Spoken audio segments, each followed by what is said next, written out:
العظيم من الشيطان اللعين الرجيم. بسم الله الرحمن الرحيم.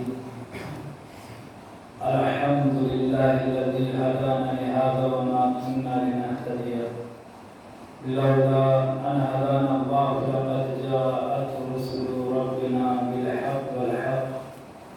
الصلاة والسلام على حجة والإكرام وعلى سيد أسلم في الوجود سر الله في كل موجود نقطة دائرة الوجود مولانا وهو المولى الثقلين جد الحسن والحسين بالقاسم محمد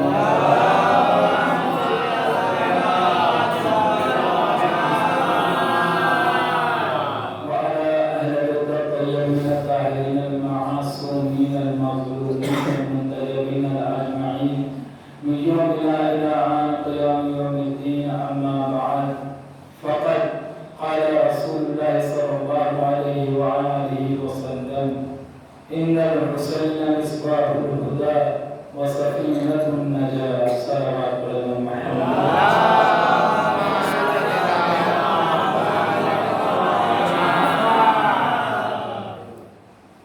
معزز سامعین،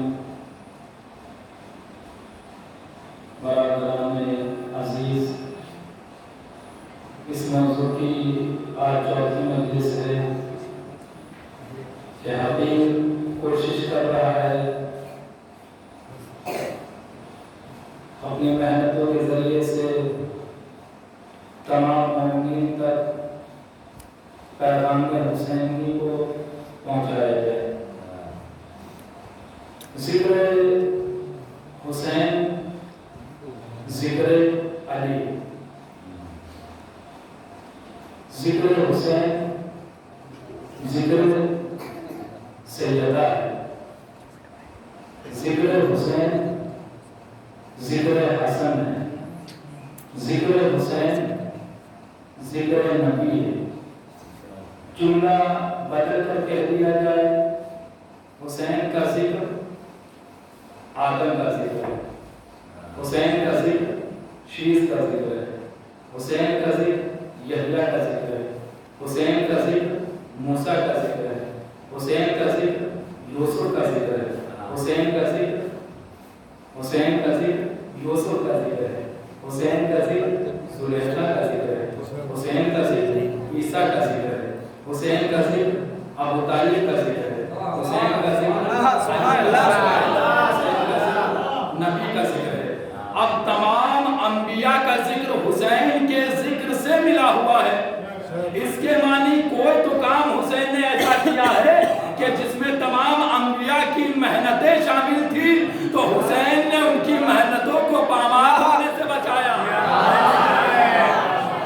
یعنی اگر حسین کربلا میں نہ جاتے تو آدم کی محنت بیکار ہو جاتی، حسین کربلا میں نہ جاتے شیش کی محنت بیکار ہو جاتی، حسین کربلا میں نہ جاتے عیسیٰ کی محنت بیکار ہو جاتی، حسین کربلا میں نہ جاتے عیسیٰ کی محنت بیکار ہو جاتی، حسین کربلا میں نہ جاتے ابو طالب کی محنت بیکار ہو جاتی، حسین کربلا میں نہ جاتے محمد کی محنت بیکار ہو جاتی، حسین کربلا میں نہ جاتے علی کے سجدوں کے نشان، یعنی وہ محنت وہ مشقت کہ جو سجدے کرنے میں علی نے اپنی پیشانی پہ ضربت کھائی وہ ضربت بیکار ہو جاتی.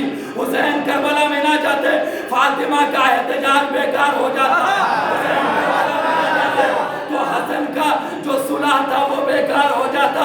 حسین کربلا میں نہ جاتے تو پتہ کیسے چلتا کہ جو صلح حسن تھی وہ حسین کی بھی صلح تھی، کیونکہ حسین حسن نے صلح میں کہا تھا کہ سن معاویہ اب تیرے بعد تیری نسل میں کوئی خلافت کی طرف نہیں جائے گا.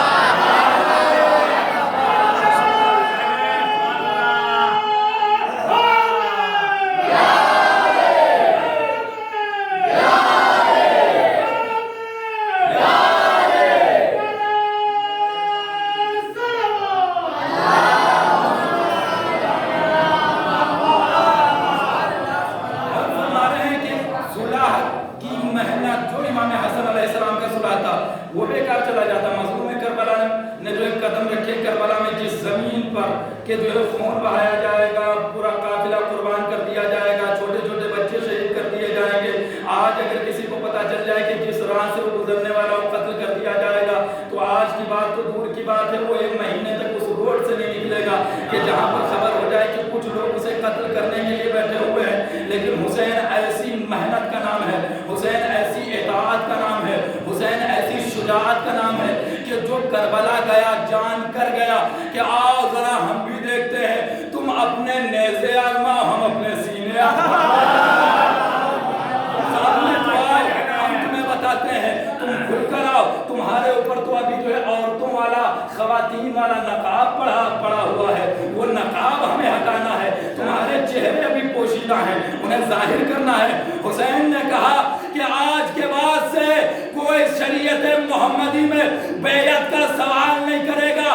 بیعت کو یہ یزید ملعون میرا سر نو کے نیزہ پر بلند کرے گا، میں اس کے بیعت کے دعوے کو آسمان پر نیزہ بنا کر اور اس کی بیعت کی بات کو میں اس پر بلند کر دوں گا. اللہ کے اس نمائندے نے، حسین نے کربلا میں پہنچ کر ایک ایسا کام کیا، ایسا عمل کیا کہ پوری کائنات کہتی ہے کہ اگر جذبہ چاہیے تو حسین سے لو، درس چاہیے حسین سے لو، اگر حوصلہ چاہیے حسین سے لو. حسین کس ذات کا نام ہے؟ حسین نے 72 کا قافلہ بنانے کے بعد یزید جیسے ملعون کو ایسے مسمار کیا کہ حسین ہزاروں ملتے ہیں، یزید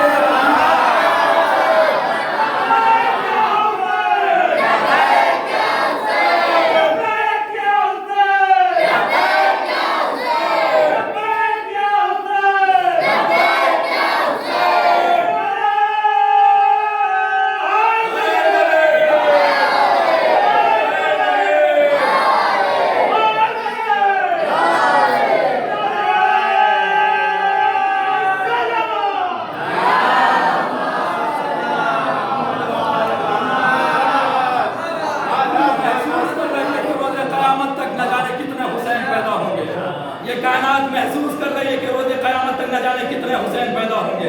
لیکن یہ قیامت تک یہ دعویٰ رہا کہ حسین نے کہہ دیا کہ یزید اب دوبارہ نہیں پیدا ہوگا. اگر کسی کے مائے کے لال میں طاقت و قوت ہے تو ذرا پیدا ہونے والے بچے کا نام یزید رکھ دے. جو یزید کی تعریف کرتے ہیں وہ بھی اس کا نام پسند نہیں کرتے ہیں. اگر پسند کرتے ہو تو ہم حسینی ہیں، ہم حسین کے نام پہ اپنا نام رکھتے ہیں، ہم علی اصغر کے نام پر اپنا نام رکھتے ہیں، کیونکہ معلوم ہے کہیں ایسا نہ ہو کہ پھر سے ایک نیا یزید پیدا ہو گیا. اور اگر نیا یزید پیدا ہوا تو آپ یہ مان لیجئے کہ اگر یزید پیدا ہوا تو دوسرا حسین بھی پیدا ہوا. آپ کیا سمجھے؟ کوئی اس کے نام کو پسند نہیں کرتا ہے. آج اس کی تعریف کرنے والے بھی جو ہے گھر کے باہر تعریف کرتے ہیں، گھر کے اندر کہتے ہیں کہ تھا بڑا کمینہ، بڑا لعنت اللہ علیہ والعذاب تھا. ایسا وہ شخص تھا کہ جس کے اوپر لعنت کرنا ہر ایک انسان کا فریضہ بن گیا ہے. تو حسین کیوں ذاتی اقدس ہے کہ اگر کربلا میں آ جاتی تمام انبیاء کی محنت و مشقت پامال کر دی جاتی. حسین گئے کس لیے تھے؟ حسین ہی کیوں گئے تھے؟ باقی خلفائے راشدین کے بیٹے بھی تو موجود تھے. صرف خلافت کے تخت و تاج کو طلب کرنا ہی خلافت کہلاتا.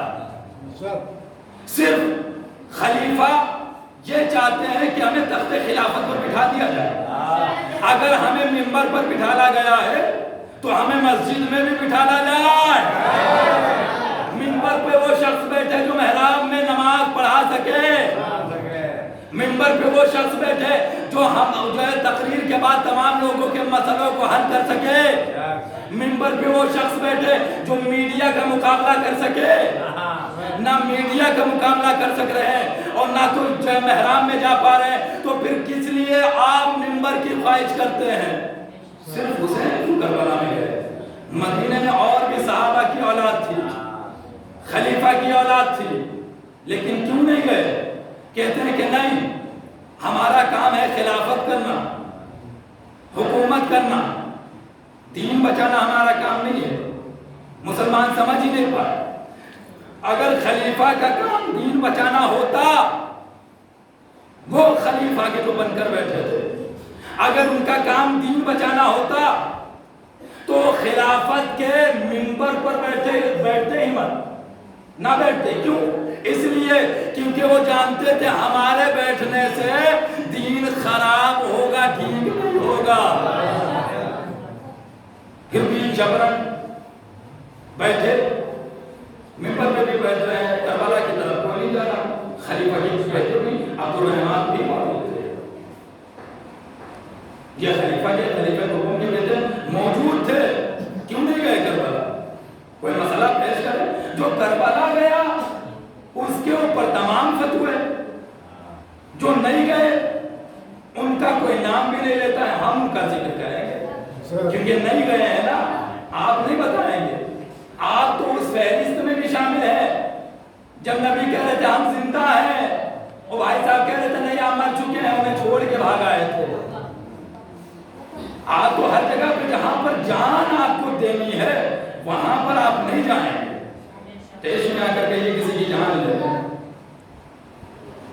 تو اب مسئلہ یہ ہے کہ کربلا جائے تو کون جائے؟ کربلا وہ جائے گا جس کے نانا کے دل پر قرآن نازل ہوا. کربلا وہ جائے گا جس کے گھرانے میں قرآن نازل ہوا. کربلا وہ جائے گا جس کے بابا پر قرآن کی آیتیں نازل ہوئی. کربلا وہ جائے گا کہ وہ آیت تطہیر میں بیٹھا. لوگ کہتے ہیں نا کہ تطہیر میں بیٹھے، یہ حدیثیں قصہ نازل ہوئی ان کے لیے، آیت تطہیر نازل ہوئی ان کے لیے، جان دینے کے لیے ہم جائیں. تو بھائی جس کی شان میں نازل ہوئی وہ کربلا جان دینے کے لیے نہیں جا رہا. کون کہتا حسین جان دینے کے لیے جا رہے ہیں؟ جو یہ کہے کہ حسین جان دینے کے لیے جا رہے ہیں وہ غلط کہہ رہا، بلکہ حسین یزید کی جان لینے کے لیے جا رہے ہیں. حسین دیکھنے جا رہے ہیں کہ کتنا پاور ہے اس کے اندر. اس نے کتنے سونے کے سکوں کو جمع کرنے کے بعد لوگوں کو خریدا ہے. خریدے ہوئے جو ہوتے ہیں وہ بازاروں میں بک جایا کرتے ہیں. جملہ جو سماعت فرمائیے گا، خریدے ہوئے بازاروں میں بکتے ہیں، اور جو محبت میں جاتے ہیں ان کی کوئی قیمت نہیں ہوا کرتی ہے. ان کی کوئی قیمت نہیں ہوا کرتی ہے. اور اگر کبھی کسی نے یہ سوچا کہ قرآن کو، حدیث کو، نبی کو، ولی کو، جانشین کو کسی کو بازار میں بیچا جائے تو پھر کائنات قیمت نہیں لگا پاتی ہے. آ گئے ایک مرتبہ جناب یوسف بیٹھ گئے مصر کے بازار میں بیچنے کے لیے تیار ہو گئے، آمادہ ہو گیا، سج گیا مصر کا بازار. اور ایک طرف زلیخا ہے، ایک طرف جو ہے عزیز مصر ہے. یوسف کی قیمت لگائی جا رہی ہے. جناب یوسف کو ایک میزان میں رکھا گیا، ایک ترازو میں رکھا گیا، ایک طرف دولت رکھ دی گئی. یوسف کا وزن پھر بھی بڑھتا رہا، دولت کم پڑتی رہی. پھر دولت بڑھائی گئی، یوسف کا وزن نہیں جو ہے کم ہوا، بلکہ یوسف کا وزن بڑھتا چلا گیا، دولت گھٹتی چلی گئی. یہاں تک کہ آخر کار ایک نبی نے لب کشائی کی اور ایک جملہ کہا کہ اے بادشاہ وقت ایسا کر، ہم نبی خدا ہیں، ہماری کوئی قیمت نہیں لگا سکتا ہے. ایسا کر قرآن کی ایک آیت کو یعنی بسم اللہ کو لکھ کر میزان میں ڈال دے.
اگر ڈال دے میزان میں ہمارا اور جو ہے وزن اور آیت کا وزن برابر ہو جائے گا.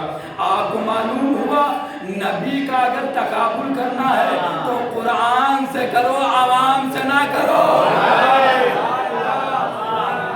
یہ نہ کہو نبی ہمارے جیسے یا فلاں کے جیسے, وہ جیسے کے تیسے نہیں ہے کہ آپ چاہیں جیسے ویسے ہیں. اور عزاداری کے سلسلے میں نے جو ہے حدیث پڑھی اور موضوع یہ ہے کہ حسین چراغ ہدایت ہیں, حسین نجات کی کشتی ہیں, اور یہ عزاداری ذمہ داری ہمارا فریضہ ہے. ابھی جیسے سوال کیا گیا کہ جو ہے لوگ ہمیں کو ہم ماتم کریں, ہم غم منائیں, ہمیں کو لوگ کہتے ہیں کہ قاتل ہیں, تو وہ کوئی ایسا پہلو بتاؤ جس میں ہمیں برا ہونا کہتے ہوں.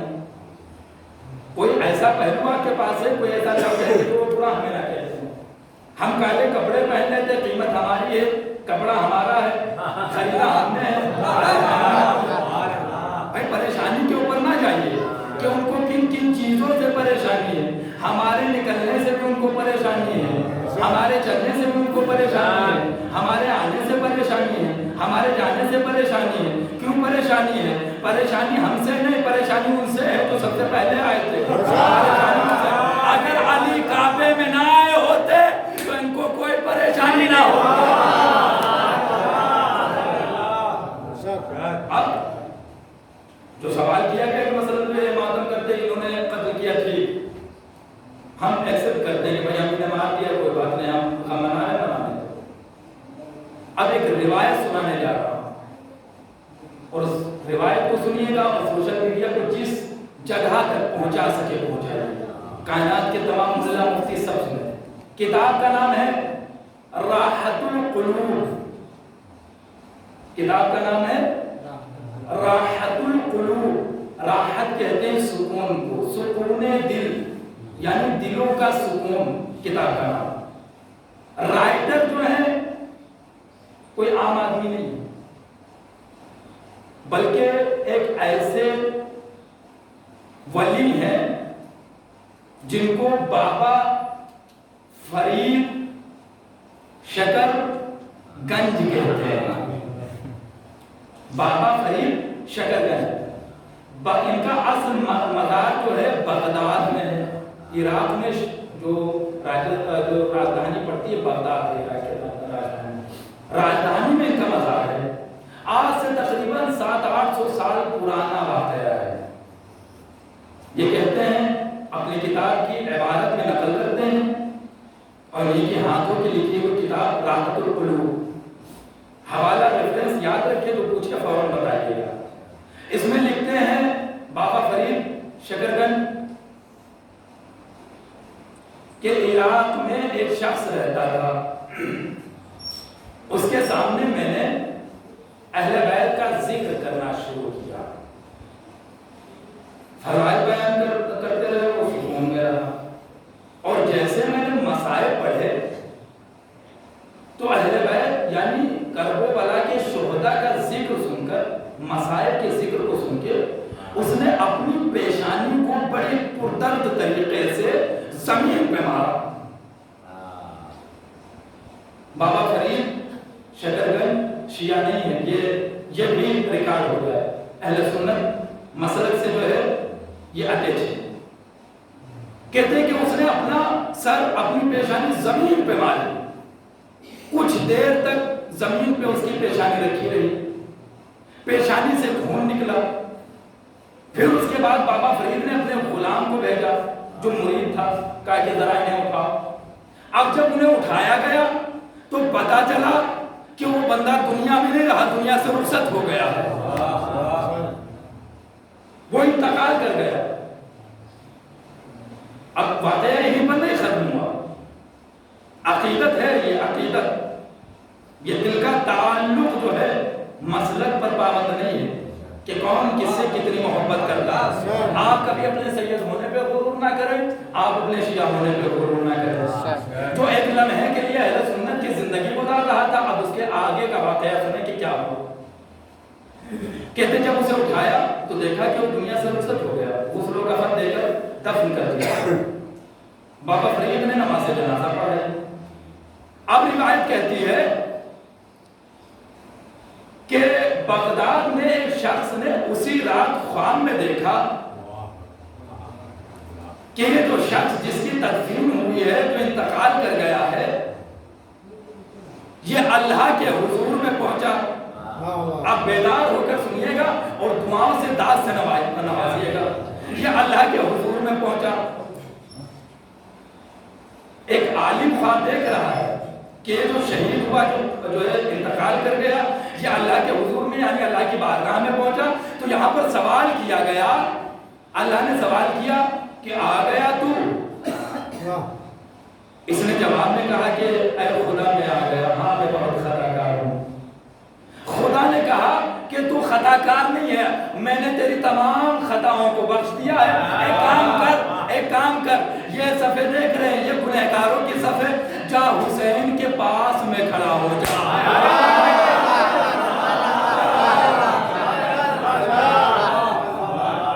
جا حسین کے پاس میں کھڑا ہو جا، جہاں پر حسین. اب یہ جو عالم خواب میں دیکھ رہا تھا، اس نے کہا کہ میں نے دیکھا خواب میں، بیداری کے عالم میں، مان لو کہ میں نے خواب میں دیکھا.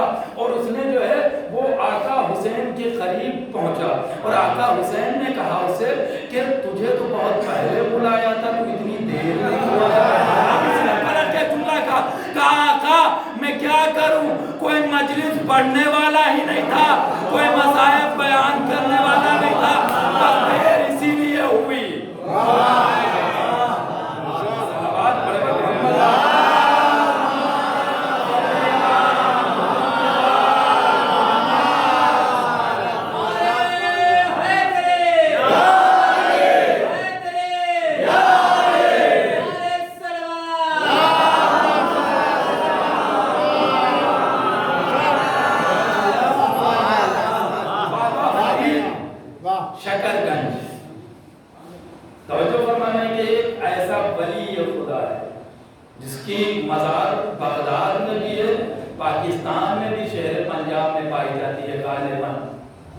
اور بہترین جلوس ہوتا، بہترین میلہ لگتا ہے، لوگ جاتے ہیں، دعائیں قبول ہوتی ہیں. کیوں؟ کیونکہ یہ جو شخص ہے نا، یہ عام نہیں ہے بلکہ خاص ہے، اور یہ اہل بیت کے چاہنے والے ہیں. اب ایک نقطہ اور بیان کر دوں کہ ایک ربائی ہے جو ہمیشہ سنی جاتی ہے اور جس عشرے میں نہ پڑھی جائے وہ عشرہ کمپلیٹ نہیں ہوتا ہے. یہ وہاں کے ولی ہیں، بغداد کے. اب اپنے راجستھان کے، ہندوستان کے ایک ولی کا ذکر کروں، خواجہ غریب نواز. نام میں ہی اتنی کشش ہے کہ لوگ نام سن کر ہی کھینچنے لگتے ہیں. خواجہ غریب نواز رحمت اللہ علیہ، اللہ کی رحمت ان پر. ان کے مزار کے دروازے کے اوپر لکھا ہوا ہے، کیا لکھا ہے؟ شاہ اشق حسین، بادشاہ اشق حسین، دین اشق حسین، دیپنا اشق حسین، سردار نادار در در در دست یزید، حقا کی بنا لا الہ اشق حسین. یہ پوری ربائی ہو گئی. ربائی کہتے ہیں 4 لائن کو، جو شاعری سے واقف ہیں وہ سمجھ سکتے ہیں. 4 لائن کے جو شاعری ہوتی ہے اسے ربائی. اور یہ ہر لائن 4 جو ہوتی ہے وہ ساری ربائی نہیں ہوتی ہے. ربائی ایک الگ وزن پر کہی جاتی ہے. 4 لائن کی ربائی میں 5 مرتبہ لفظ حسین آیا ہے. 4 لائن کی ربائی میں 5 مرتبہ لفظ حسین، بلکہ الہام خداوند متعال ہوتا ہے، اللہ کی جانب سے الہام ہوتا ہے. آپ کو معلوم ہے پہلے مصرے میں حسین کا نام آیا 2 مرتبہ، دوسرے مصرے میں حسین کا نام آیا 2 مرتبہ. غور فرمائیں، پہلے مصرے میں 2 مرتبہ، دوسرے مصرے میں 2 مرتبہ، اور پھر چوتھے مصرے میں 2 مرتبہ، تیسرے مصرے میں نام ہی نہیں آیا.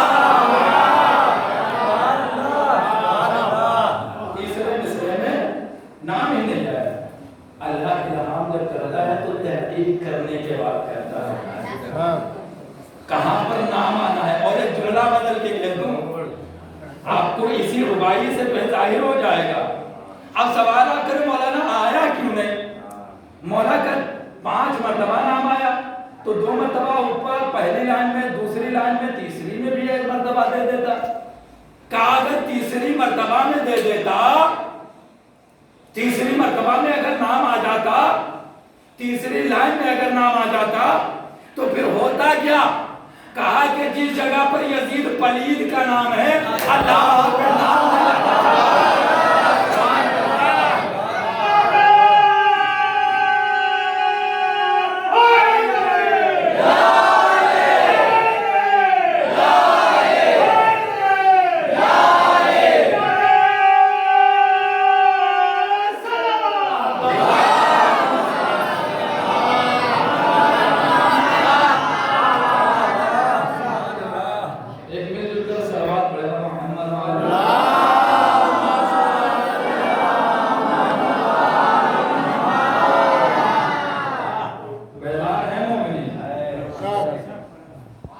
جس جگہ پر یزید کا نام آیا وہاں پر جو ہے ایک ولی، ایک فقیر بھی حسین کا نام نہیں لانا چاہتا۔ ایک کائنات کے ملا کیسے ہیں کہ تقابل کرتے ہیں ہمارے آقا سے اس جنگلی جانور کا جس کی وضعیت نہ معلوم، ہمارے آقا سے تقابل، ہمارے مولا سے مقابلہ کرنا تو کسی اچھی ذات سے کرے، اس سے مقابلہ جسے ایک مرتبہ مقابلہ کر کے ہرا چکے ہیں، اس سے کس چیز کا مقابلہ؟ کیوں مقابلہ؟ اور جیسا کہ جو ہے تقابل نہ کریں، مقابلہ نہ کریں۔ اہل بیت کے گھر کا ایک ایک بچہ شیر ہے، مقابلہ نہ کریں۔ اور ہمارے ائمہ کو ایک نہیں 1 درجن ہمارے کو ہیں، ان کو عام نہ سمجھیے گا، سارے کے سارے۔ میں نے پہلی مجلس میں کہا تھا جب بکھر جاتے تو 114 سورے بنتے ہیں، اور جب ہوتے ہیں تو پورا قرآن بن کر تیار ہوتا ہے، اور اگر اور مختصر کرتے ہیں تو 14 معصومین بنتے ہیں، اگر اور مختصر کرتے ہیں تو 5 پاک بنتے ہیں، اگر اور مختصر کرتے ہیں تو محمد عربی بنتا ہے۔ یہ ایک نور سے اتنے نور نکلے ہیں، اس میں کسی بھی نور کو کم نہ سمجھے۔ شیطان سوار تھا، بوکھلا گیا تھا، مامون رشید بلایا دربار میں، زبردستی امام رضا علیہ السلام کو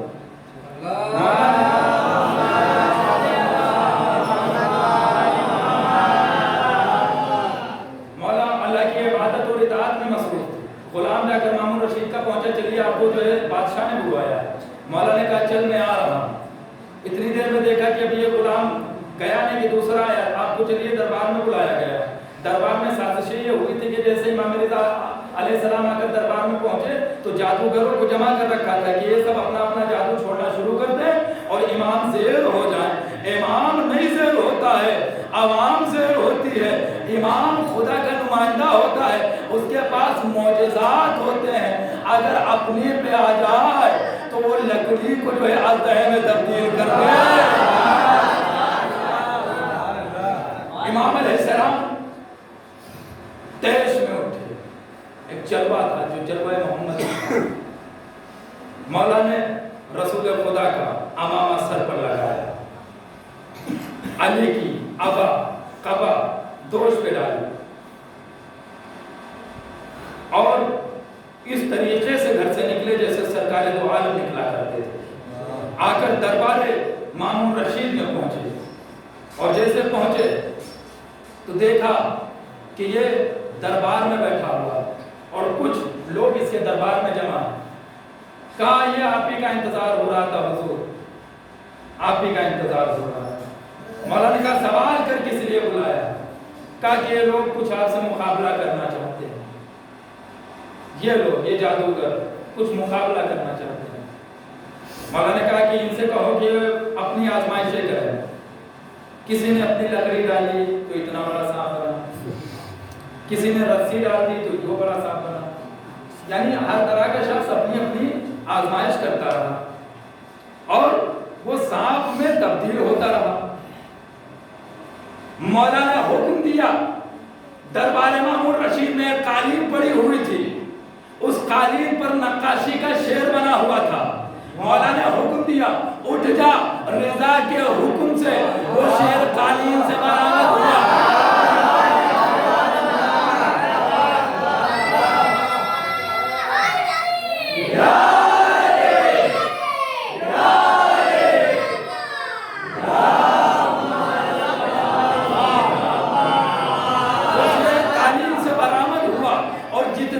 جادوگروں کے جادو تھے, ان سب کو نگل لیا, اور ان کو نگل کر خاموش نہیں ہوا, بلکہ جتنے جادوگر تھے ان سب کو نگل لیا. نکلنا تھا کہ مامون اپنے تخت سے اٹھ کھڑا ہوا اور آگ بگولا ہو کر اس نے ایک جملہ کہا, یا مولا ایک کام کرے, جادوگروں کو واپس کر دے. ارے ان کے جادوؤں کو نگل لیا, وہ الگ کا مسئلہ تھا. مولا نے کہا سن, جادوگروں کو واپس کر دیں گے, لیکن یہ بتا کہ جب موسیٰ فرعون کے دربار میں گئے تھے اور اپنا عصا ڈالا تھا, عصا ڈالنے کے بعد تمام جادوگروں کے اژدہوں کو جناب موسیٰ کی اژدہے نے نگل لیا تھا, تو کیا اس کے بعد جناب موسیٰ کے عصا نے تمام سانپوں کو واپس کیا تھا؟ کہا نہیں کیا تھا. کہا جب انہوں نے واپس نہیں کیا,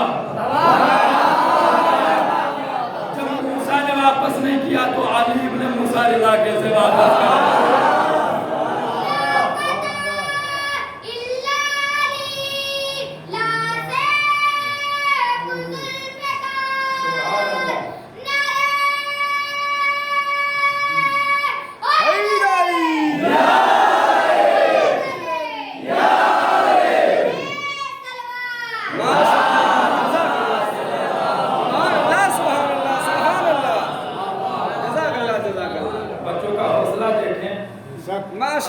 کسی میٹنگ میں جائے تو ان سے بولا نہیں جائے گا, اور اتنی پاک و پاکیزہ مجلس میں جانے لگا رہے ہیں.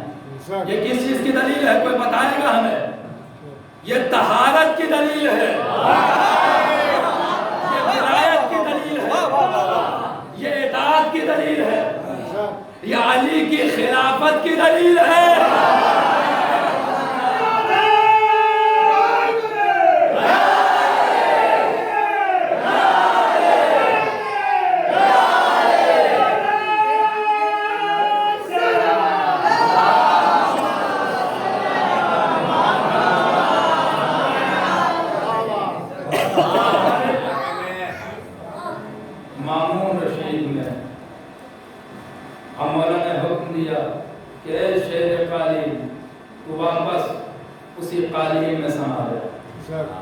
میرے سمجھ نہیں آتا کتنا بڑا پیٹ تھا اس کا, اتنوں کو کھا گیا, ڈکار بھی نہیں, اور اس کے بعد جو قالین میں پھر سے سما گیا. یہ دنیا معجزہ دیکھ بھی رہی ہے, نہ پہلے والے علی کو مانا نہ ان علی کو مانا. پریشانی کس چیز کی ہے؟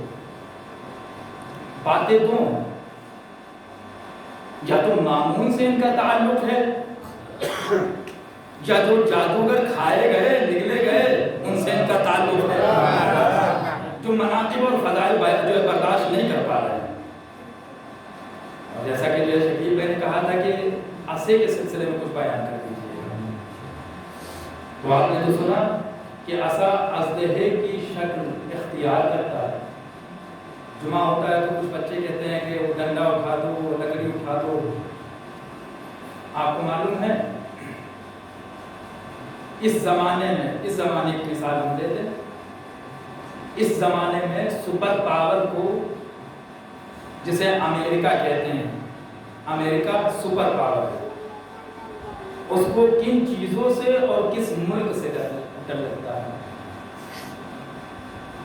کہتا ہے کہ کچھ جو ٹرمپ کہتا تھا جب اس کی حکومت تھی, تو یہ ہٹ گئے. براک اوباما بھی کہتا تھا کہ جو ہے ہمیں ایران سے نہیں ڈر لگتا ہے. ایران میں ایک شخص ہے, اس کے ہاتھ میں جو تسبیح ہے اس سے, جو اس کے ہاتھ میں عصا ہے اس سے ڈر لگتا ہے.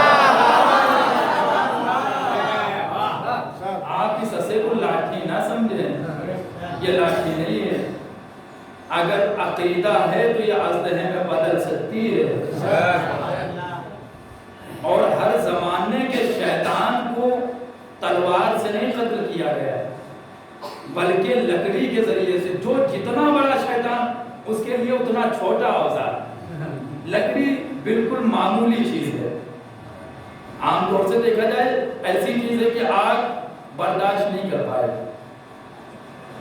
لیکن وقت ایسا آیا ہے کہ لکڑی کے سہارے سے آگ بھی گلزار بن گئی. اور عصائے موسیٰ کا تو معجزہ تمام مومنین کو یاد ہی ہوگا کہ جناب موسیٰ کے عصا کا کیا معجزہ تھا، کیا کرامت تھی. ایسا معجزہ تھا کہ فرسٹ ٹائم پہ جناب موسیٰ خود جو ہے گھبرا جاتے ہیں کہ عصا کو کس طریقے سے ہم پکڑیں، کس طریقے سے پکڑیں. تو کہتے ہیں کہ جناب موسیٰ نے اپنے آبا کے دامن کا سہارا لیا، کیونکہ عصا جو تھا وہ سانپ میں، اژدہے میں بدل چکا تھا، اور جو اژدہے کی پونچھ تھی نا اس کو آبا کے دامن سے پکڑا. پکڑنا تھا کہ وہ جیسے ہاتھ رکھا. قرآن کی آیت کیا کہتی ہے؟ یا موسیٰ تم خوف نہ کرو، ڈرو مت، یہ تمہارا ہی عصا ہے، ہم نے تمہارے لیے اسے معجزہ بنایا. پھر آبا کے دامن کا سہارا لے کر جناب موسیٰ نے عصا کو پکڑا تو وہ عصا اصل صورت میں آ گیا، اصل شکل میں آ گیا. اب میں جملہ پڑھ کے کہہ دوں، کائنات کے تمام مسلمان یہ کہتے ہیں کہ جو ہے نبی سے علی کا مقابلہ کیوں کیا کرتے ہیں، نبی نبی ہوتا ہے، علی علی ہے. تو ہم نے کب کہا کہ جو ہے نہیں علی نبی ہے، بلکہ ہم نے کہا علی علی ہے. اشاروں کو سمجھے، علی علی ہے، علی نبی نہیں ہے، لیکن علی علی ہے. جناب موسیٰ کو اپنا ہی عصا پکڑنے کے لیے آبا کے دامن کا سہارا لینا پڑا. لیکن آج یہ دیکھیے کہ 3 روز کے نہیں 3 گھنٹے کے ابھی علی ہے، اژدہے کے کلے کو چیر دیا.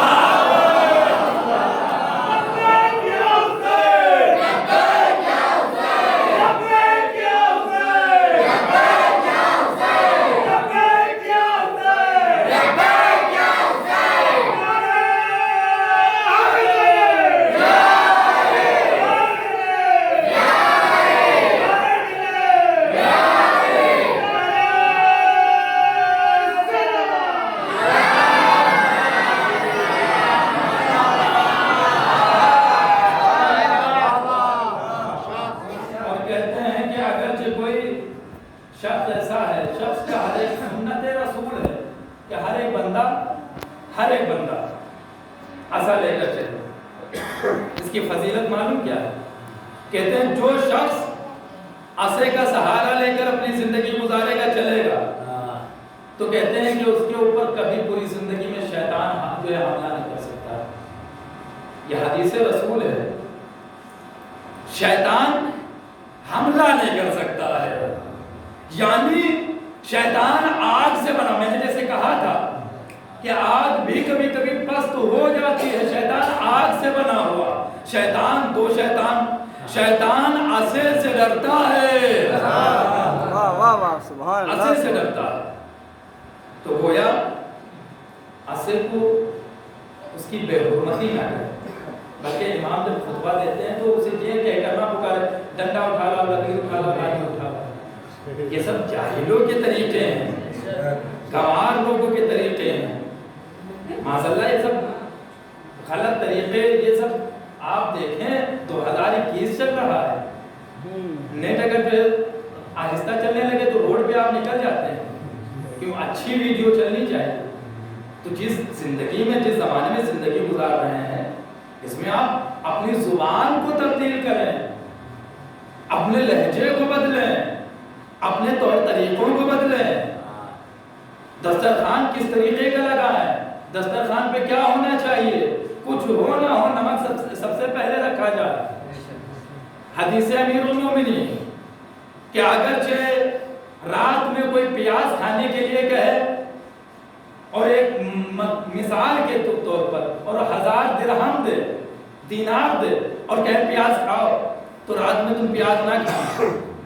اور اگر دن میں پیاز 1000 روپے کلو ہو تب بھی خرید کے کھاؤ. غور فرما رہے پیاز دن میں کھائیں، دسترخوان پہ پیاز کاٹ کے رکھ دی جاتی ہے۔ پیاز کے علاوہ اور بھی بہت سی چیزیں ہیں جو سلاد میں استعمال ہو سکتی ہیں، کوئی ضروری نہیں، یہ حدیث ہے مولا کی۔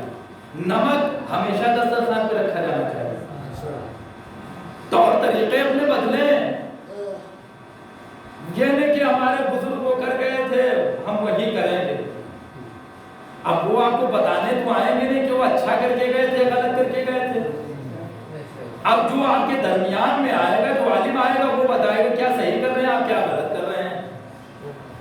آپ سمجھ رہے ہیں؟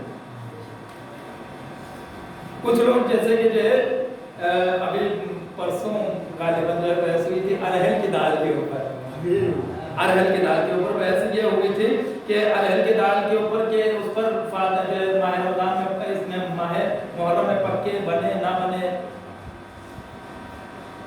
دال کا ذکر ہے قرآن میں، سورہ بقرہ میں اس کا ذکر ہے، لیکن یہ نہیں ذکر ہے کہ کون سی دال، ارہل کی دال، مسور کی دال، ماش کی دال، یہ نہیں، بلکہ لفظ دال آیا ہے قرآن میں آیا ہے، لیکن حدیث میں کہیں پر نہیں ملتا ہے، کہیں پر نہیں ہے کہ اس میں پکنی چاہیے یا نہ پکنی چاہیے۔ آپ سمجھ رہے ہیں؟ کسی حدیث میں ممانعت نہیں کی گئی۔ کچھ لوگوں نے کہا ہے کہ جو ہے اس نے ولایت نہیں قبول کی مولا کی، اس لیے جو ہے اسے محرم نہیں پکاتے، محرم میں نہیں بناتے ہیں۔ جو چیز علی کی ولایت کا انکار کر دے گی وہ ہم پر جائز ہی نہیں رہے گی، حرام ہو جائے گی۔ سمجھ رہے ہیں آپ؟ جو چیز مولا کی ولایت کا انکار کرے گی وہ ہم پر حرام ہو جائے گی۔ پھر کچھ لوگ کہتے ہیں، دو فرقے ہیں، ایک حرام والا جو ہے ولایت کا انکار، دوسرا کیا ہے؟ دوسرا یہ فرقہ ہے کہ جو ہے یہ اور کاسٹ کی ہے، اس کا مذہب دوسرا ہے۔ آپ سمجھ رہے ہیں؟ اما بھائی تھوڑا رحم کرو، اپنوں میں ہی دونوں کو تقسیم کر دیا ہے جس کی کوئی حد نہیں۔ اب یہ بھی نوبت آ جائے گی کہ دال اور ساگ ان کی ذات بتائی جائے، کون کس ذات کا ہے، کون کس کاسٹ کا ہے۔ نہیں بنانا ہے، بزرگوں نے احترام کیا، نہیں بنا تو وہ بات الگ کی ہے، لیکن ذات بات پہ نہ بانٹے، ورنہ پھر تو یہ کہا ہی جائے گا مسلمان جو ہے مسلمان اختلافی ہے، اختلاف جو ہے پیدا کرتا ہے۔ تو یہ الگ الگ مسئلے ہیں، ان کو جو ہے خدا سمجھ سکتے ہیں، آپ کی عقل ہے اور آپ خود ان کو جو ہے ڈیسائیڈ کر سکتے ہیں کیا ہونا ہے کیا نہیں ہونا۔ باقی آپ دیکھیں کہ ماہ محرم میں احترام، فضیلت، ذمہ داری، یہ سب آپ کا حق بنتا ہے۔ غور و فکر کریں، کل جو ہے دل خوش ہوا مجلس کے بعد میں نے جب دیکھا تو جو ہے تمام انجمن میں جو لوگ تھے وہ باقاعدہ جو ہے چپل اتار کے ماتم کر رہے تھے۔ مولا آپ کو اور ترقی عنایت فرمائے اور خلوص دل سے جو ہے مولا کی جو ہے عزا کرے۔ اصل مقصد حسین کو پہچانے کیا ہے؟ صرف آپ کا نہ شیعہ ہونا کافی، نہ سید ہونا کافی، نہ ہمارا مولانا ہونا کافی ہے۔ اگر ہم میں مولانا والی علامتیں نہ پائی جائیں تو آپ ممبر پر بیٹھنے نہیں دیں گے۔ تو جب آپ ہمیں دنیا میں ممبر پر بیٹھنے نہیں دیں گے اور آپ میں اگر جو ہے شیعوں والی علامتیں نہیں ہوں گی تو مولا جنت میں کیسے جانے دیں گے؟ آپ اپنے اندر وہ علامتیں پیدا کریں، جن چیزوں کو منع کیا ان سے دور ہو جائیں، جن کے لیے مولا نے اجازت دی ان کے قریب آئیں، جن کی محبت کے لیے کہا ان کے قریب آئیں۔ بچوں کو تعلیم دیجیے، قرآن کی تعلیم دیجیے، حدیث کی تعلیم دیجیے، مدرسوں میں بھیجیے، مجلس جو ہے سکھائیے، نوحے پڑھنے سکھائیے، شاعری سکھائیے، یہ سب شریعت محمدی کا جز ہے۔ اگر یہ سب ہے تو نسلیں درست ہوتی چلی جائیں گی۔ بچوں کو کھانا کھانے کا طریقہ بتائیں، سیدھے ہاتھ سے کھائیں گے، الٹے ہاتھ سے کھائیں گے۔ مسجد کیسا لباس پہن کے آئے، پتہ چلا جو ہے وہ کم ہی کپڑوں میں چلے آ رہے ہیں، انہیں بتائیں، سمجھائیں، گندے کپڑوں میں چلے آ رہے ہیں، پھٹے نیچے کپڑوں میں چلے آ رہے ہیں۔ یہ ساری چیزوں کو ہٹا کر بالکل جو ہے معین اور جو ہے منظم طریقے سے ان کو روانہ کریں، کیونکہ یہ خدا کا کام ہے۔ بہترین طریقے سے آپ سمجھ سکتے ہیں کہ اس مجلس اور اس عزا کے لیے کس قدر مشقتیں اٹھائی گئی۔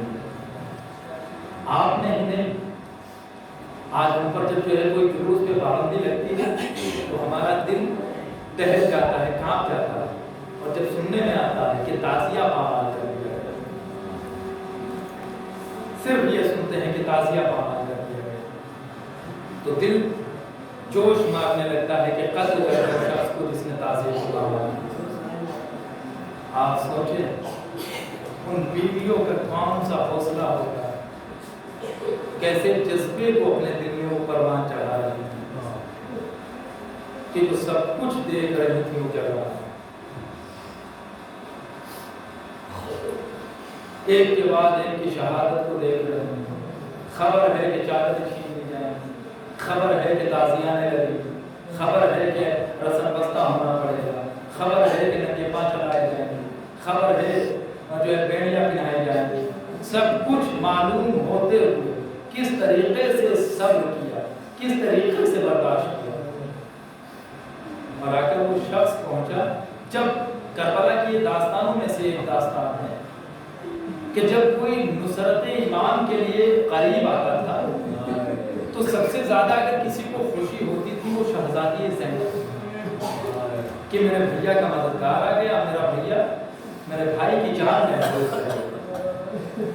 اسی طریقے سے جس وقت جناب حر آ کر پہنچے تو روایت کہتی ہے شہزادی زینب خوش ہو گئی، کہا کہ ایک اور میرا بھیا کا ناصر۔ وہ بہن کس طریقے سے دیکھتی ہوگی کہ میرے بھیا کے جو ہے حلقوم پر جو ہے شمر کا کند خنجر چلے، وہ دیکھ رہی کہ میرے بھیا کے ناصر آئے ہیں۔ حر آ کر پہنچے، حسین نے کہا کہ اے حر تیرا مقدر بھی عجیب ہے، جب تو آیا ہے تو میں نے تیری مہمان نوازی کی تھی کہ جب تو مہمان بن کر نہیں آیا، آج جب تو مہمان بن کے آیا ہے تو میں تیری کوئی خدمت نہیں کر سکتا۔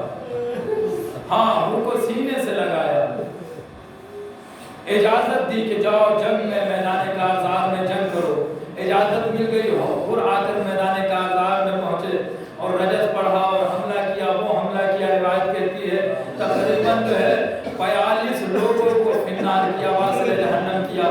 آخر کار حر جو ہے سنبھل نہ سکے، ایک ایسا وار ہوا حر پر کہ زخمی ہو گئے، اور زخمی ہونے کے بعد لشکر میں گھر گئے، ابھی گھر گئے۔ گریا کر لو میرے بھائیوں، یہ وہ شہید ہے کہ جس کے رونے کے لیے لوگ کم۔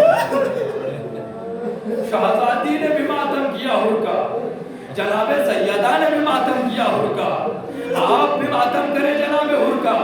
حر وہ شخص ہے کہ جو ایک رات میں علیہ السلام بنا ہے۔ ماتم کرے آپ حر کا، نوحہ پڑھے آپ حر کا، غم منائے جناب حر کا کہ جناب حر اب سمجھ نہ سکے، زخموں سے چور ہے اتنے دیر میں کہ جب زخم زیادہ لگ چکے، ظالمین کے حملے جو ہے حد سے جو ہے تجاوز ہو چکے، تو ایک آواز بلند کی، السلام علیکہ یا ابا عبداللہ، اے میرے آقا میرا سلام ہو۔ حسین خیمے سے خرامہ چلے آ رہے ہیں، آ کر حر کے قریب پہنچے، اور آ کر حر کے قریب جب پہنچے تو اپنا رومال حر کی پیشانی پہ باندھا، کہ حر کی پیشانی پہ باندھا، کہا کہ ایک ایسا حملہ ہوا تھا کہ حر کی پیشانی جو ہے شاق ہو چکی تھی۔ ارے عزیزوں یہ رومال کون سا ہے؟ رومال فاطمہ ہے، رومال سیدہ ہے کہ جو حر کے پیشانی پہ باندھا۔ ہاں ابھی حر کی حیات ہے، آخری وقت ہے کہ حر نے کہا کہ اے آقا میں محسوس کر رہا ہوں کہ میرے داہنی سمت سے کوئی آ رہا ہے۔ اتنا کہنا تھا کہ کہا آقا حسین نے ہاں سلام کرو میرے نانا جان ہے۔